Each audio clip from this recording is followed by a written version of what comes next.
또 이미 공지가 된 것처럼 오늘 추수감사주일입니다.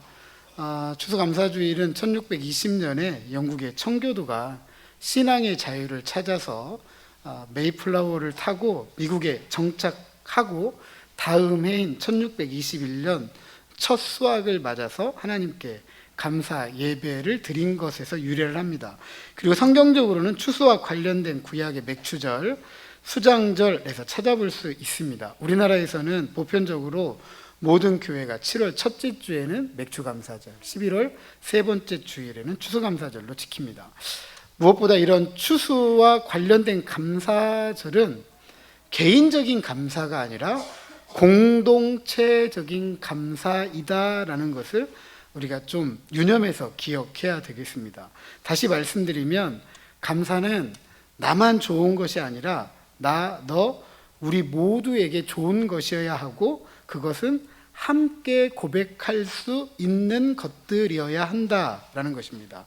물론 개인적인 감사를 하지 않아도 된다 이런 말씀 아닙니다. 개인적인 감사는 기회가 주어질 때마다 자발적으로 합니다. 그래서 구약에 보면 5가지 제사 중에 화목제가 있습니다. 이 화목제는 그 안에 자발적인 감사의 제사가 포함되어져 있습니다. 반면에 맥추절, 수장절은 이스라엘 공동체가 하나님께서 주신 이 풍성한 열매에 대한 추수에 감사하는 마음으로 지키는 절기입니다.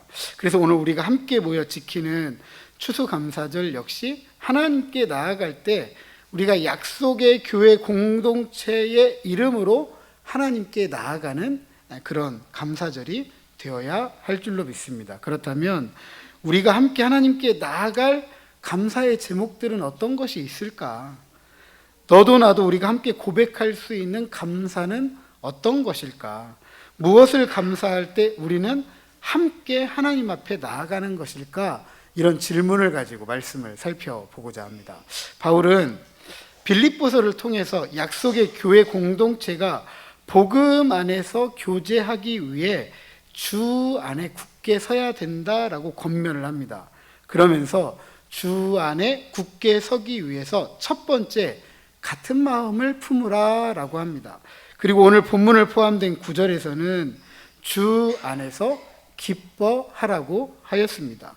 굳게 섰다는 것이 어떤 것이냐? 어떠한 상황이나 어떠한 환경이나 어떠한 여건이 주어질지라도 그것이 심지어 고난, 고통, 슬픔, 아픔이다 할지라도 기뻐해야 된다라는 것입니다. 만약에 이런 상황에 의해서 우리가 기쁨을 잃어버린다고 한다면 굳게 설 수 있을까요? 없을까요? 굳게 설 수가 없겠죠. 바울은 실제로 로마 감옥에 갇혀 있었습니다. 그것도 죄를 지어서 갇힌 게 아니라 억울하게 갇혔습니다. 그러면 원망하고 불평할 수 있잖아요. 그런데 바울은 이 빌립보서도 감옥에서 쓴 편지인데 이 감옥에서 억울하게 갇혀 있음에도 불구하고 뭐라고 이야기하냐면 나는 기뻐하고 그러니까 나 때문에 걱정하지 말고 너희도 기뻐하라 이렇게 가르칩니다. 그러니까 바울은 스스로 기쁨의 본이 되었던 것입니다. 바울이 이처럼 모든 상황에서 기쁨을 강조한 이유는 하나님은 모든 상황, 모든 환경, 모든 여건을 통해서 하나님께서 일하시는 분임을 깨달았고 알았기 때문입니다. 그러므로 기쁨은 주 안에서 굳게 서 있는 모든 그리스도인들의 믿음의 표현입니다. 모든 상황, 모든 환경, 모든 여건 속에서 하나님께서 일하신다라고 믿는 사람이 기뻐할 수가 있다라는 사실입니다. 그러나 실제로 우리의 삶은 수고와 슬픔, 고난과 고통, 걱정과 근심으로 가득 차 있다라는 것 부정할 수 없습니다. 그렇다면 이 모든 것을 어떻게 기쁨으로 받아들일 수 있을까? 하나님을 믿으면 돼. 알겠어요. 그런데 쉽지 않잖아요. 그죠? 쉽지 않잖아요. 어떻게 기뻐할 수 있을까? 다시 처음으로 돌아갑니다. 첫 번째로는 하나님과의 관계에서 찾을 수 있습니다. 그것은 기도. 아시는 것처럼 기도란 하나님과 대화이잖아요.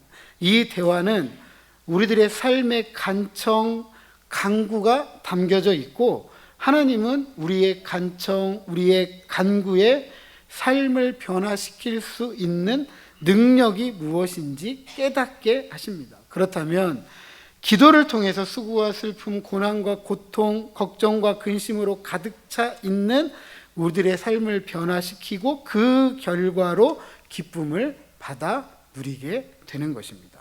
그래서 오늘 우리가 읽은 본문 6절과 7절에 보면 아무것도 염려하지 말고 오직 모든 일에 기도와 간구로 너희 구할 것을 감사함으로 하나님께 아뢰라. 그리하면 모든 지각에 뛰어난 하나님의 평강이 그리스도 예수 안에서 너희 마음과 생각을 지키신다. 전쟁터에서 보초를 서는 군인들의 모습을 말합니다. 기쁨으로 주 안에 굳게 서기 위해 기도를 통해서 이렇게 보초를 서고 있으면 하나님께서 그 마음을 지켜주신다. 그 생각을 지켜주신다라는 것입니다. 특이할 만한 것은 기도할 때 수고와 슬픔, 고난과 고통, 걱정과 근심이 될 만한 상황, 환경, 여건들을 바꾸어 주시는 게 아니에요. 기도할 때 바꿔지는 거 아니에요. 기도했다고 바뀌는 것도 아닙니다. 바로 앞서 말씀드렸던 것처럼 이런 상황이나 환경과 여건을 바꾸어 주시는 게 아니라 무엇을 지켜주신대요? 마음과 생각을 지켜주신다라고 하였습니다. 마음과 생각을 왜 지켜주시느냐? 차라리 삶을 바꿔주시지 마음과 생각을 왜 지켜주시느냐? 삶보다 마음과 생각이 중요하기 때문에 그래요. 마음은 인간의 중심을 표현합니다. 생각은 그 중심의 표현을 말하는 것입니다. 그러니까 마음과 생각은 다른 단어처럼 보이지만 그 근본적인 의미는 똑같아요. 인생 중앙의 살림부입니다. 그 사람이 어떤 마음을 먹고 어떤 생각을 가지고 있느냐에 따라서 삶이 바뀌어져요. 그래서 인생 중앙의 살림부라고 합니다.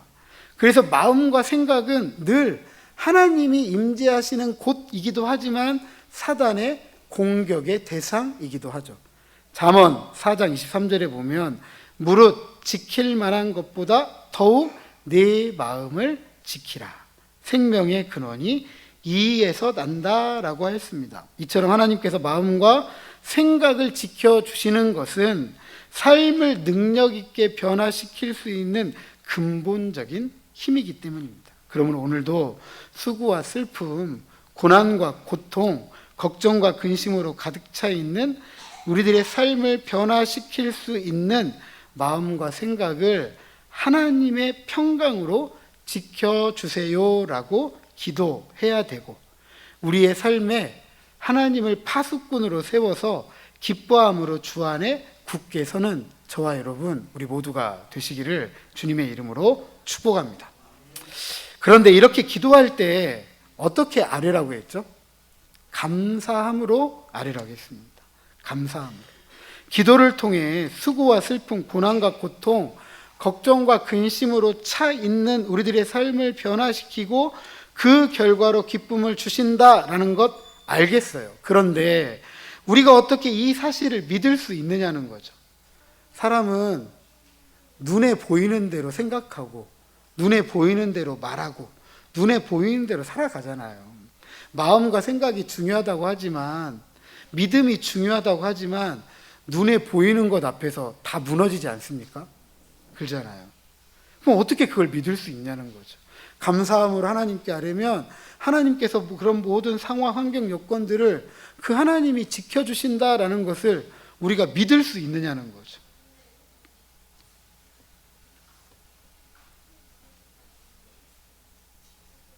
하나님은 정말 그렇게 변화시킬 수 있는 분일까요?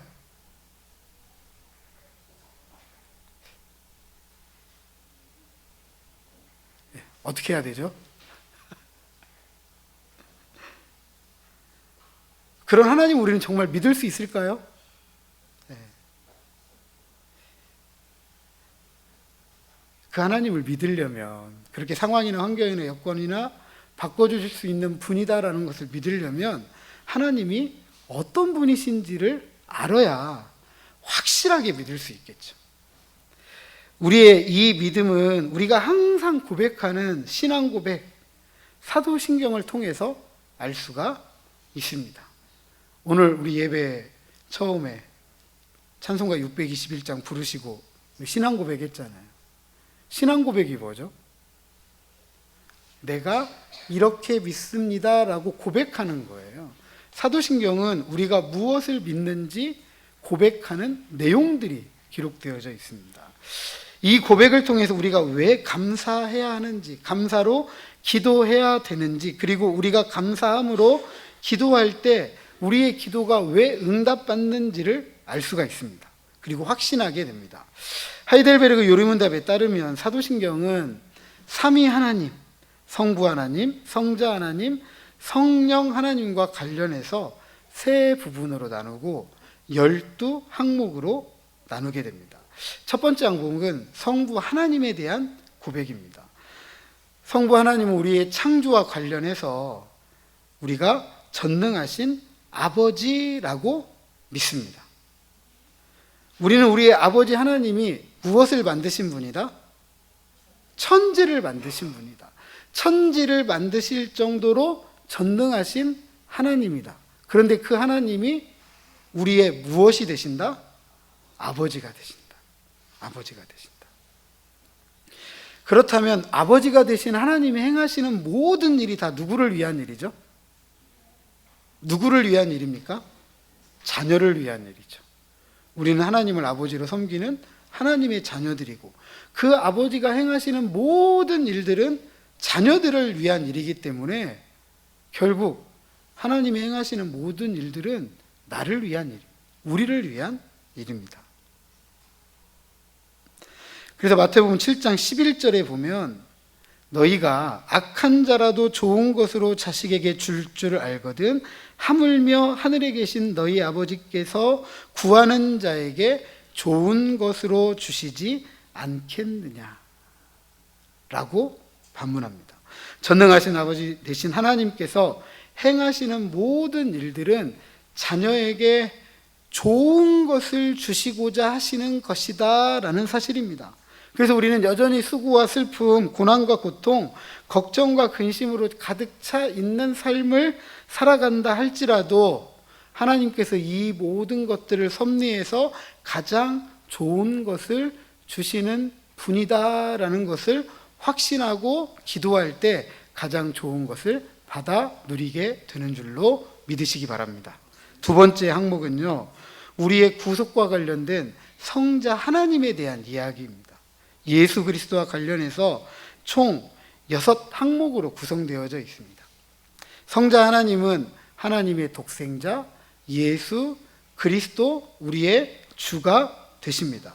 이 모든 예수님의 이런 존재에 대한 이야기는 우리의 구원을 위한 것입니다. 우리의 구원을 위한 것.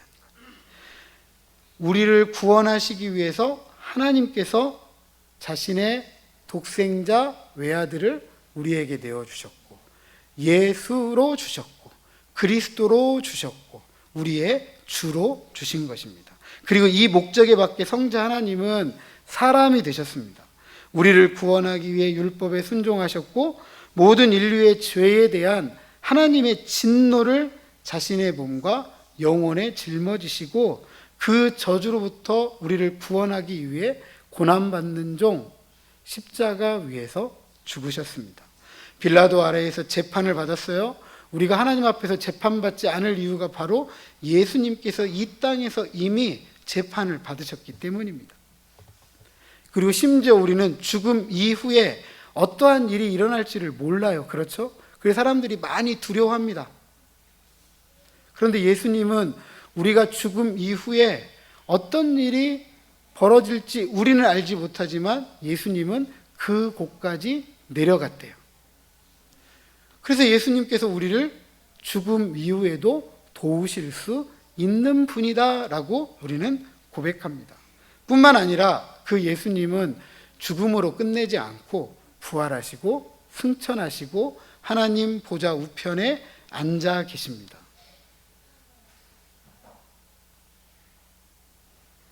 부활하셔서 새 생명을 우리에게 주셨고 부활하심으로 자신의 의를 우리에게 전가시켜 주셨고 하늘 보좌 우편에 계시면서 교회의 머리로서 오늘도 가장 좋은 선물인 성령을 우리에게 내려주시고 온 세상을 통치하시는 분으로서 오늘도 우리를 지키시고 보호하십니다.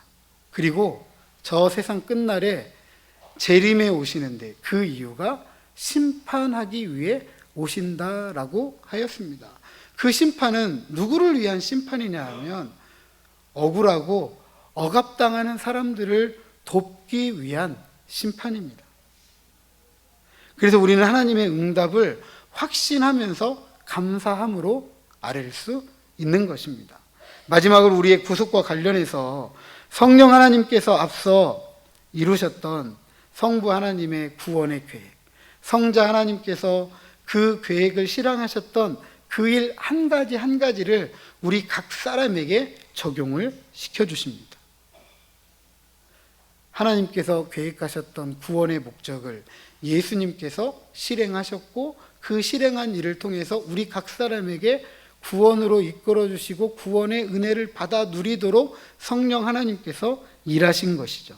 그리고 이를 통해서 하나님께서 우리에게 주고자 하셨던 하나님의 큰 유익들, 우리가 신앙생활하면서 하나님께로부터 기대하는 신앙의 유익들을 아낌없이 내리워 주신 것입니다.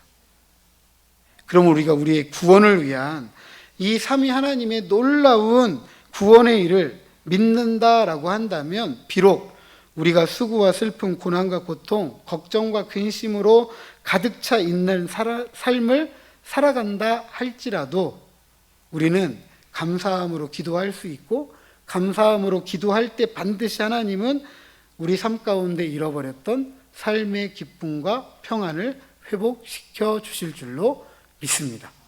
근데 우리는 보통 하나님께서 우리에게 주시는 복에 대해서 생각할 때 가장 큰 복을 뭐라고 생각하시죠? 뭐가 가장 큰 복이세요? 머니에도 머니죠. 돈복. 예, 돈복. 예. 네. 아버지가 큰 돈 줄 수 있습니다. 그죠? 네, 아버지가 물론 큰 돈을 줄 수 있습니다. 근데 아버지가 돈만 주고 떠나면 무슨 의미가 있죠? 돈이 좋으세요? 아버지가 좋으세요? 시대가 좀 잘못 태어나가지고 요즘은 아버지보다 돈이 더 좀. 제가 예전에 아버지 학교를 좀 5주간 교회에서 하도 목사님이 가서 하라고 해가지고 5주간 참여해 본 적이 있습니다. 그랬더니 제가 속해 있던 조에 저만 목회자고 나머지는 다 일반 사람들인데 한 분이 그런 얘기를 해요. 자녀들은 일주일 동안 누구 기다리죠? 아버지 얼굴 볼 일이 별로 없으니까 주말이 되면 아빠를 찾고 엄마를 찾죠. 다 맞벌이하고 하니까 엄마 아빠를 찾는데 근데 부모들이라고 안 피곤하겠어요? 한 주간 내내 놀다 오는 거 아니고 쉬다 오는 거 아니고 일하다 들어와가지고 주말 되면 쉬고 싶은 게 또 부모들 마음이잖아요. 그러니까 이 한 아버지가 자기는 그런데요. 딱 이 주말이 되면 아침에 아이들이 깨운다는 거죠. 귀찮게 나는 좀 쉬고 싶은데 그러면 지갑을 던져준다네요. 알아서 쓰고 오라고. 알아서 쓰고 오라고. 아이들은 지갑이 필요한가요? 누가 필요한가요, 지금? 돈은 아버지가 가면 따라오는 거잖아요. 그죠? 근데 돈은 주고 아버지가 따라오지 않으면 그때야 즐거울 수는 있겠지만 아버지에 대한 의미는 사라지는 거잖아요. 야, 이렇게 사시는 분들도 있구나. 그런 생각을 해봤습니다. 돈복도 좋은데요. 돈을 쥐고 다니시는 아버지가 더 좋은 거예요. 그죠? 아버지가. 우리는 그런 하나님을 믿습니다. 사랑하는 성도 여러분, 보편적으로 우리는 수고와 슬픔, 고난과 고통, 걱정과 근심이 쉼과 기쁨, 평안과 안락, 즐거움과 행복 등으로 바뀌면 그때 감사합니다. 그러나 오늘 주신 하나님의 말씀은 수고와 슬픔, 고난과 고통, 걱정과 근심이 쉼과 기쁨, 평안과 안락, 즐거움과 행복 등으로 바뀌기 전에 감사함으로 먼저 기도하라라고 가르칩니다. 또한 우리의 감사는 아주 개인적입니다. 나만 괜찮고 나만 좋으면 돼요. 내가 돈복 받으면 되고, 내가 건강의 복 받으면 되고, 내가 자녀의 복 받으면 되고, 이 정도 생각합니다.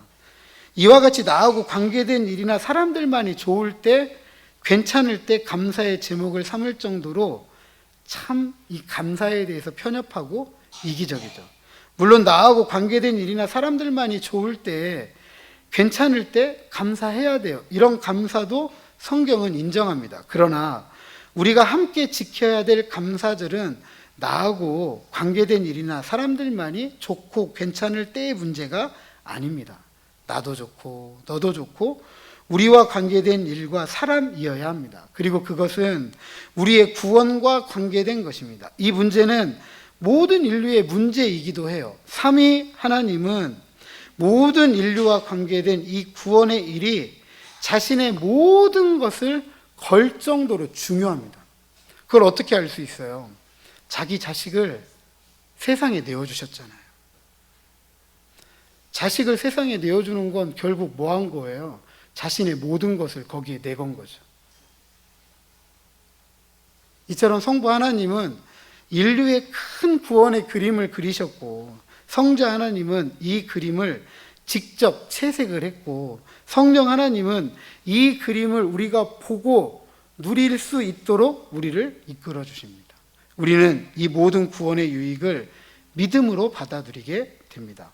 우리가 수고와 슬픔, 고난과 고통, 걱정과 근심으로 가득 찬 삶을 살아간다 할지라도 자신의 모든 것을 걸고 우리를 위해 이 큰 일을 행하신 하나님께서 결코 우리를 내버려 두지 않으신다. 그리고 가장 좋은 것으로 우리에게 채워주시는 분이다라는 것으로 알고 우리는 믿고 확신을 가지고 나아가야 됩니다. 그래서 우리는 여전히 수고와 슬픔, 고난과 고통, 걱정과 근심으로 가득 차 있는 삶을 살아간다 할지라도 이 하나님의 큰 일을 믿고 감사하며 기도하는 것입니다. 최근에 우리 여러 집사님들, 권사님들 통해서 올해 농사가 너무 되지 않았다, 이런 이야기 많이 들었습니다. 어떤 권사님은 이렇게 농사가 되지 않은 때는 처음이라면서 애써 웃음을 지으시더라고요. 지금까지 고생했는데 그렇게 웃어야 좀 위로가 되시는 것 같아요.